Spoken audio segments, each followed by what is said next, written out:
দিনেই করা হয়। আর তোরা বার্থডে পার্টিতে কি কি করিস? কি করি? থিনাক থিনাক নাচ গান হই হুল্লোড়, খাওয়া দাওয়া, সবার কি? নাউজুবিল্লাহি মিন যালিক।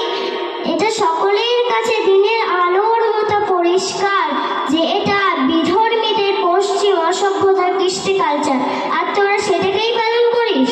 হ্যাঁ, পালন করি। তা কি হয়েছে? তুই কি জানিস নবীজির সেই হাদিস, মান তাশাব্বাহা বিকওমিন ফাহুয়া মিনহুম, অর্থাৎ যে ব্যক্তি যে ধর্মের অনুকরণ করবে কাল কিয়ামতের দিন তাদের সঙ্গে তার হাসর নাসর হবে। আল্লাহ আকবর, আল্লাহ আকবর। আমি এবার কি করব? আমি তো না জানি কত জন্মদিন, বড়দিন, এরকম কত অনুষ্ঠান পালন করেছি। শোন, তুই এক কাজ কর, তুই খালেজ নিয়েতে আল্লাহর কাছে তওবা কর যে আজ যেন আমি এই পথে না যাই। তওবা তওবা, আস্তাগফিরুল্লাহ। আমি খালেজ নিয়ে তো তওবা করছি, আজ যেন এই পথে না যাই। আল্লাহ তার মনস্কামনা পূরণ করুক। আমিন সুমা আমিন। আসসালামু আলাইকুম। ওয়ালাইকুম